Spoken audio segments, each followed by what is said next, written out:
Hey everybody, welcome back. This is chapter 2 of God Makes Men. Today we're going to be talking about Joseph and the principle of a greater good. Yeah. I feel like the overarching narrative of this book, the overarching theme is patience, because he was talking a lot about being patient and persevering this time around too. For the first two anyway, yeah. Yeah. I mean, that's been the overarching theme that I've noticed. So we'll see if it continues through, but I don't think patience was necessarily the primary point. It was definitely one of the focal points, I guess, but I wouldn't say it was the primary point. I don't know. I just noticed that both the first two chapters have patience as a big focus. So I'm just thinking maybe it's an overarching theme. Possibly. Did you have any initial thoughts on the chapter otherwise? No, I think that, yeah, I didn't write any notes. But I did notice, this is another one of those, like what he talks about in this book it's another topic that people don't like to talk about. People don't like to experience, right? Yeah. Persevering through hardship and coming to terms with the fact that God is in control. You're not in control. That you can do the best that you could possibly do, and still things are going to happen that may not go well for you. And that you have to realize that God is allowing these things to happen for a greater purpose. Yeah, and realizing that it might take a bit for God to actually reveal said purpose. Yes. But I think Joseph was a perfect example for that. Oh, I think he used the best example in the Bible. I think so. Yeah, I like how in the book, he pretty much laid out like the entire story of Joseph, essentially. Yeah, it was like a big recap. Yeah, just point form recap, essentially. Which I appreciated, but I did also go back and read. I was doing a mental recap on my way here, the story of Joseph. Oh, yeah. So for those of you who haven't read the story of Joseph, essentially sold by his brothers to Egypt to be a slave, and then he was thrown in prison under false accusations, who then interpreted dreams and wound up being the second most powerful man in all of Egypt. And at the end of it, he basically told his brothers, hey, don't worry about it. You didn't put me in Egypt. God did. Yeah. Well, the whole reason why God put him in Egypt is because there was a 7-year-long famine coming. And Pharaoh made him second in command because Pharaoh considered him the wisest of all, because God gave Joseph the ability to interpret dreams. And so Joseph stockpiled grain for 7 years to survive the 7 bad years. Yeah, because God told him he would have 7 bountiful years followed by 7 years of famine. Yeah. What did you think about the section when the author was talking about seasons where it kind of feels like God just like drops you? Yeah, I don't know if I've gone through something like that personally. Not yet, because I'm sure it'll happen. But like I've been through a season where, like, he talks about in the book, like how where you feel like you've been abandoned. And I went through a season where I felt like maybe not abandoned, but like I wasn't saved, so I was constantly like scrambling to do things that made me feel reassured. So I don't know, this may not be like the same, but I imagine the feeling of being abandoned is quite similar to like the terrifying feeling of like I can't do enough, like God, like I can't do enough. Well, the examples that he gave in the book is like you pray and pray for something and it just feels like God's not answering. Right. Or so maybe my what I was talking about is probably it's not relevant then. Yeah, maybe. I mean, it could be relevant to somebody, right? Like maybe somebody's going through something similar. But yeah, I've definitely had seasons where it seems like God is quiet, or maybe it feels like, maybe he's giving you the cold shoulder. But I mean, so far, with my current walk, it's just like every single time that I've come to that point where I feel like that, I realize it's like, no, God, it's not that God isn't talking. It's that I'm doing something that, as we covered in one of the other books, is almost like putting headphones on. Right. Where I can't hear it because I'm not being receptive. So that's primarily been my experience. So I've kind of really shifted my perspective now. Whenever I feel that way, it's like, okay, what am I doing? What do I need to repent of? Who do I need to forgive? Like, what do I need to do to step into that place? How much prayer have I not done Right. that I should be doing? Mm-hmm. You know? So yeah, but I'm sure this feeling dropped would probably relate to a lot of people who necessarily don't understand. Right.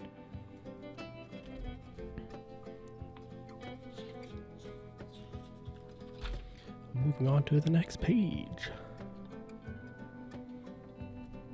Yeah, one of the notes that I had as well was, or that the author had was, if you ever feel like God has dropped you, maybe there's just like a bigger picture. Or if you feel like maybe like, why God, why are you letting me suffer? It's like, well, maybe he's going to use your suffering. Yeah. Which we've talked about on previous episodes as well, where we basically mentioned like, you know, maybe God's using you and teaching you to go through something so that you can pastor to others or mentor others or help them work through something. Right. Yeah. But did you have any particular points of note that you can recap or that you wanted to recap? No, and just what I covered in the beginning. That was all? Well, yeah, that was what I took. That was the biggest thing that I took away from it. Mm-hmm. Okay. What did you think about when he was talking about God doesn't do random? Well, I think that's... Well, maybe it's because I grew up going to like a Bible private school. So like the whole like omniscient, omnipresent, all-powerful, all-knowing, like nothing is there's no luck, nothing is random. Mm-hmm. That was kind of like... I learned that at a fairly young age, so like that God doesn't do randomness that makes like I read that and was like, yep, I know that already. Like, yeah, there are no coincidences with God. Right, exactly. Yeah, that is absolutely true. For sure. Just recapping my notes because I wrote down quite a few things, but I was mostly just like mentally rewriting some of what he had in the book, just in different words so that I could retain more of it. Yeah.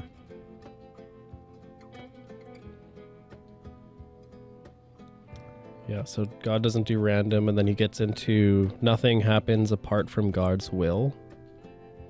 And then he also puts like, just because nothing happens apart from God's will doesn't necessarily mean that God is causing said thing to happen.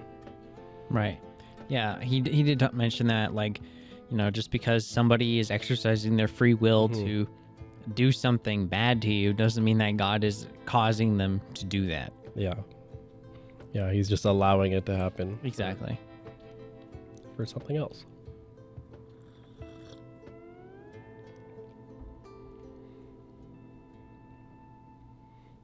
What did you think about the section when the author was talking about the 4 biggest problems that men will likely face?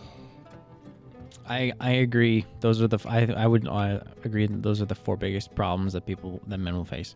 Yeah. It was the marriage, money, and the other 2 are escaping me. Health and work. Health and work, yes. Those for sure. For me right now in my life, it's money and it's health. Or not health, sorry. It's money and marriage. Okay. Yeah. Yeah, I think, I don't know, for me work's always a pain in the butt. For me anyway. Yeah, you've told me enough stories. Yeah. Yeah. But for those of you who haven't maybe read the chapter or you're planning on read it, a quick recap. The author defines marriage as the biggest problem or the most common issue in a man's a man can face is going to be marriage. And then a couple of the items that he wrote out is like, you know, maybe it's not working as God intended. But it's important to trust God that he can, soften hardened hearts, for example, or turn the hearts of somebody. Yeah, because one of the examples that he used in there was a marriage where the husband was always working, and then the wife kind of went cold on him because there was no intimacy. And so he decided, like, well, okay, forget it. I'm just going to get a divorce. Like, there's no happiness in this marriage anymore. And then just one day on his way home, God gave him like a very passionate love for his wife. And God also changed her heart. So they both were sort of very passionately in love with each other all of a sudden. Yeah. That'd be interesting, eh? Just a complete 180, going from planning divorce to like, we're going to go on a trip together. Let's go on a second honeymoon. Yeah. One heck of a testimony anyway. Yeah. Wow. What did you think about the work section where he was talking about, maybe you're feeling stuck, or maybe you're feeling like it's a dead end job, but at the same time, don't discount it because, if you're doing something to glorify God, then every job is a worthy job. Yeah, I think that's one way to look at it. I agree that I would say that a lot of people are going to find their job to be unsatisfying. Oh, for sure. And maybe depending on what I would think when I think of a dead end job, I mean, like there's no climbing. You're this is the highest level. It is you are at the dead end of. There's no ladder to climb. You're not going up anywhere from here. And I think a lot of people are in unsatisfying dead end jobs. I'm in one, an unsatisfying dead end job, and for me, the best thing I try not to think about it. Right? I try to I keep my eyes open for other work. I throw in a resume here and there, put it in God's hands. Like, if this is what you want, He'll make a way for it, and if not, then I'll be here. So yeah, I think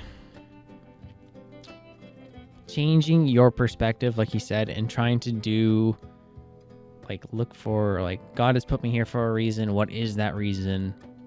And finding a way to glorify God in your work is just a good way. Is a good mindset to have. Oh, for sure. Absolutely, I agree with that for sure. It's hard to put into practice, mind you. But... It is. It is. Especially if you're you wake up and you come to work and you're like, I hate this job. I would rather be anywhere but here. It's hard to do the right thing. Or answering the same questions for the 12th time that week. Yeah. You're in a management position and you have to deal with incompetent employees and incompetent coworkers, and you're like, yes. Yeah, that's how you do the thing that I told you to do 3 times. Yeah, but I think that's where prayer comes in. I think for sure, step back, pray about it, be like, Lord, give me strength, help me glorify you in all that I do. Yeah. Please give me patience. Well, don't pray for that, because then I'll start putting you in situations. I feel like practice patience. I feel like when you're in that situation, you're already going through the patience test. Like, this is already testing your patience. Yeah, I don't know. Every time I pray for patience, it's just like I have a lot of opportunities to practice patience. All of a sudden. All of a sudden. Yeah. Used to say I usually fail those stunts. Yeah, when the tests come, depending on the test, it can be a hit or miss for me as well. It's if it's with people, I'm pretty okay. But if it's not with people, I'm really like, no, this day is ruined. What is this is terrible. Yeah. Yeah. What were your thoughts on the health section where he was talking about nothing's harder or makes you feel more separated than God than dealing with a health issue or when you feel crummy?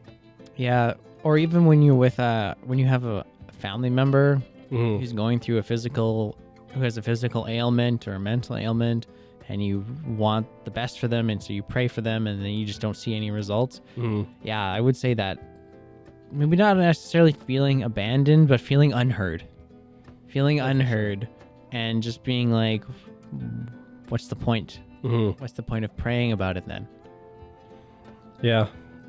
Yeah, I think that one's kind of like a tough one, right? Because that's probably one of the easiest examples to be like, to get angry at God and to be like, why? Like, why are you letting this happening? And it's probably the easiest one or the hardest one to actually change your perspective on and be like, you know what? Yeah, let's just let it happen.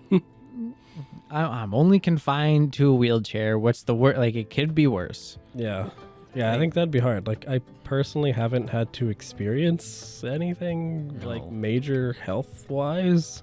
No, me neither. And nothing that would like keep me bedridden or unable to go and do what I would normally do. Yeah, I mean, like, I have aches and pains and like neck problems, back problems, but I mean, like, I just discount those by now. But yeah, I mean, like we're not talking about serious. Yeah, we're not talking aches and pains and the flu, which keeps you at home. Yeah, but I'm sure that'd be really difficult. So I'm not sure. Yeah, I'm not really sure if you could just like tell someone and be like, oh yeah, it's for the greater good. Yeah, like like I feel like that'd be a tough sell.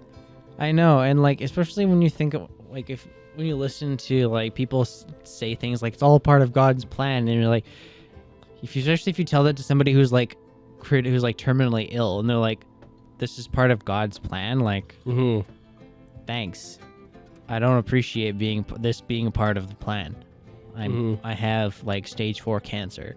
Like, I'm not getting better. Yeah, I feel like that'd be rough. Yeah, that would be like devastating. I can't imagine, like, especially, and I understand that like where people are coming from, they're trying to be encouraging, but like that is so disheartening to hear. Like, I can only imagine how devastating and disheartening it is to be like, you have a terminal illness, you're not going to recover. This is part of God's plan, and you're like, why? That doesn't make me feel thankful in any way, shape, or form. No, exactly. Yeah. I mean, unless God turns it around and does one heck of a testimony out of it, but like you're on your deathbed with some really bad something, and then you're cured tomorrow, and that would be amazing. Yeah, what a testimony. Yeah, I don't think I would really have a good answer for defending that one. No, to be honest. No, that one's I think that one's the most difficult one to have a discussion about. Oh, for sure. Because like that one is, I feel, relationships are personal. Health, but health goes beyond just personal. It goes like it's different person to person, right? Like, there's nothing like you can't just give somebody advice. It's not like you have what they have.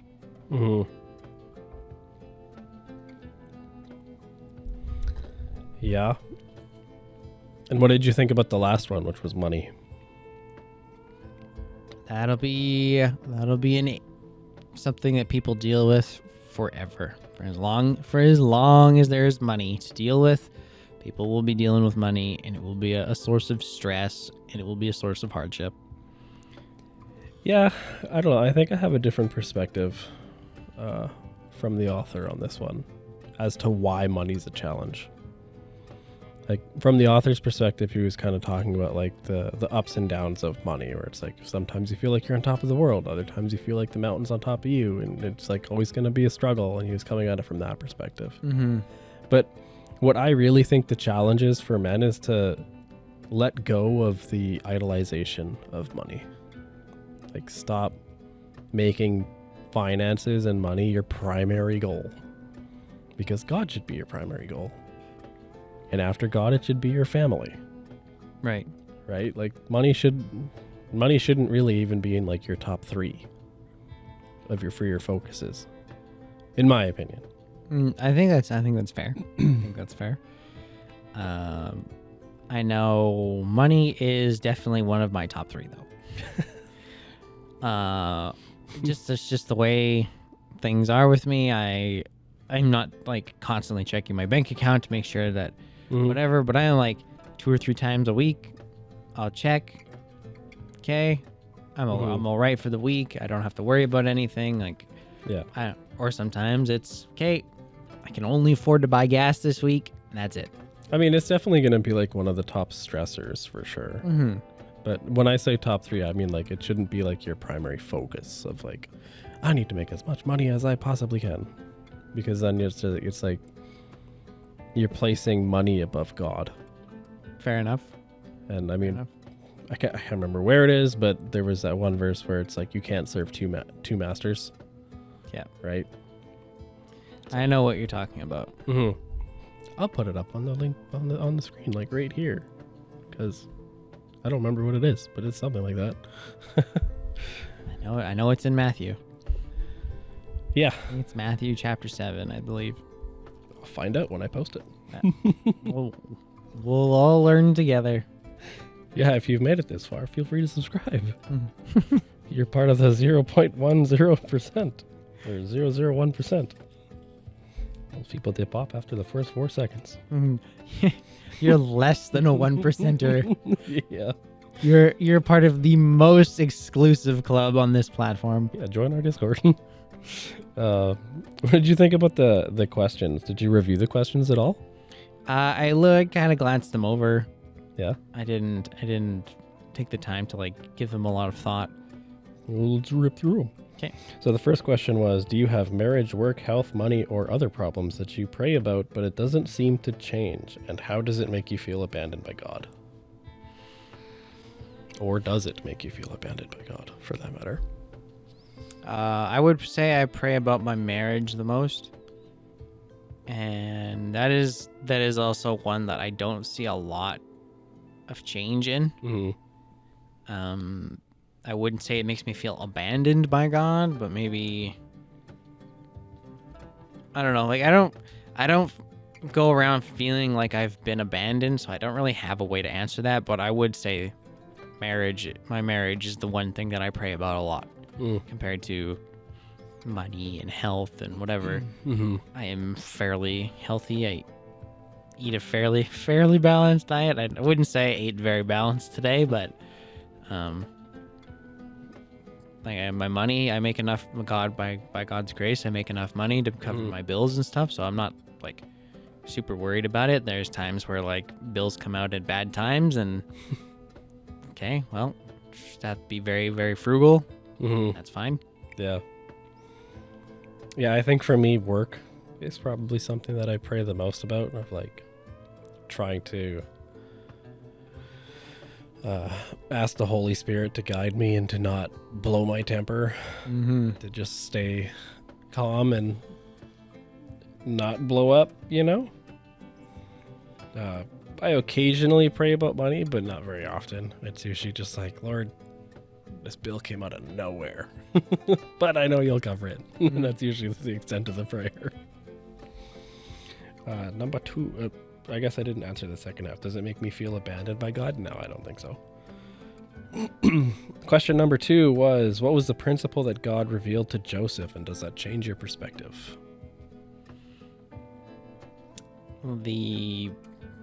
Like how God is in control and things may happen outside of your control, but God is allowing it for your greater good.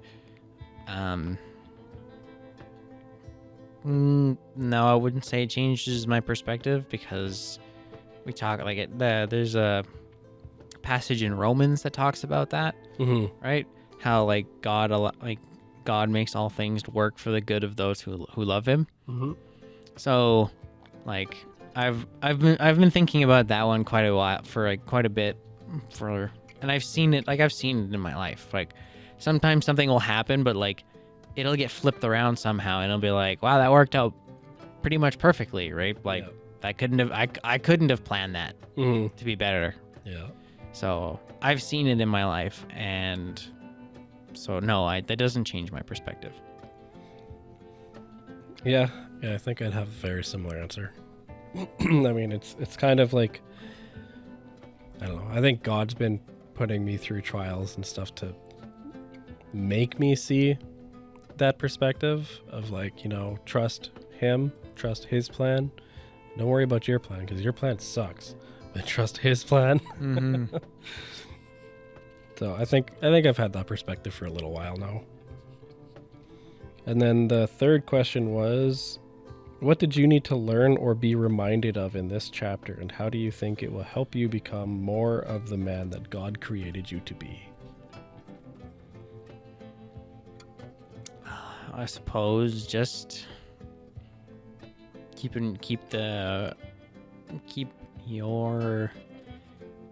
reminding yourself that God is in control. Mm-hmm. That just because things are happening to you right here, right now, that aren't pleasant or are uncomfortable, doesn't mean that God is doing it to you for fun, but there's a reason and a purpose behind it, whether you see it or not, and God can always turn your circumstances around. Mm-hmm. I think that's an excellent answer. I would have to agree with you. Oh, thank you. Any other notes on this chapter, or are we going to wrap it up? I think that's about it. Sounds good. Thanks, everybody, for watching. If you joined this far, we have a Discord down below. We also have merch if you are interested. Probably not, but that's okay. And you can join us next week, and we're going to be talking about Chapter 3 of How God Makes Men. We'll see you over there.